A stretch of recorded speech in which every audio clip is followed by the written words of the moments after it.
জিটিএতে শিক্ষক নিয়োগ দুর্নীতির মামলার তদন্ত করবে সিবিআই। শুক্রবার নবান্ন থেকে তা স্পষ্ট করে দিলেন মুখ্যমন্ত্রী শুভেন্দু অধিকারী। গোর্খাল্যান্ড টেরিটোরিয়াল অ্যাডমিনিস্ট্রেশন বা জিটিএর আওতাধীন এলাকায় শিক্ষক নিয়োগ ঘিরে ব্যাপক দুর্নীতির অভিযোগ উঠেছিল, জানিয়ে সিবিআই তদন্তের নির্দেশ দেয় কলকাতা হাইকোর্ট। এ নিয়ে পরে সুপ্রিম কোর্টের দ্বারস্থ হয় তৎকালীন তৃণমূল সরকার।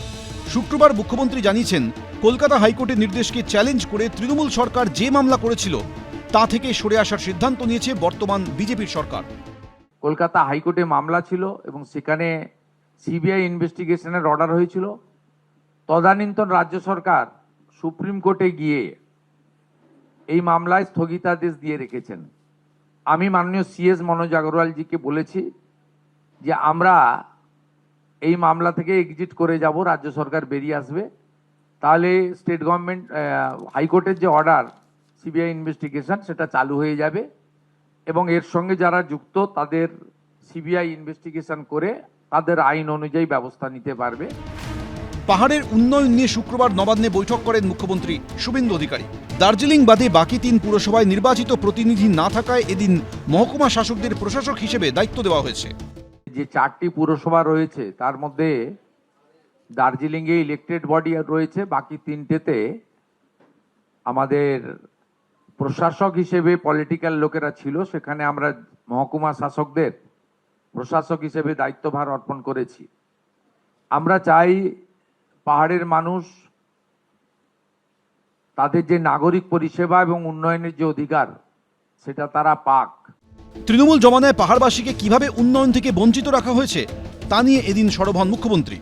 আপনারা আশ্চর্য হয়ে যাবেন শুনলে, গত অর্থবর্ষে 25-26-এ পাহাড়ের জন্য জিটিএর জন্য 180 কোটি টাকা বরাদ্দ দেওয়া হয়েছিল, কিন্তু তারা ইউটিলাইজেশন দেননি।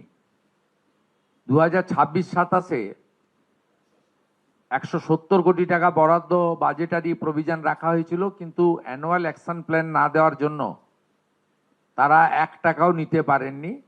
আমরা দ্রুততার সঙ্গে GTA principal secretary Shama Parvin মহোদয়াকে আমরা বলেছি যে স্থানীয় সাংসদ বিধায়কদের সঙ্গে পরামর্শ করে এবং যেগুলো প্রয়োজন রয়েছে স্কিমগুলো দ্রুততার সঙ্গে পাঠানোর জন্য। কেন্দ্রীয় সরকারের অমৃত প্রকল্পে দুর্নীতি নিয়েও এদিন সরব হন মুখ্যমন্ত্রী শুভেন্দু অধিকারী। গোর্খা জনমুক্তি মোর্চার পক্ষ থেকে আমাদের অমৃত প্রকল্পে প্রায় 1200 কোটি টাকার ওখানে জল কানেকশন নিয়ে একটা অভিযোগ দিয়েছেন, আর জিটিএর জেনারেল কিছু দুর্নীতি নিয়ে অভিযোগ দিয়েছেন। একটা সিএস এর মাধ্যমে হোম সেক্রেটারিকে আমরা বলেছি একটি স্পেশাল ইনকোয়ারি টিম পাঠাতে।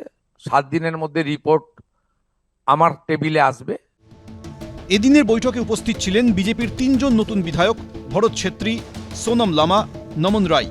এছাড়া সাংসদ রাজু বিস্তের পাশাপাশি উপস্থিত ছিলেন বিমল গুরুং ও রোশন গিরি, সুমন ঘড়াই, শিবাশিস মৌলিক, এবিপি আনন্দ।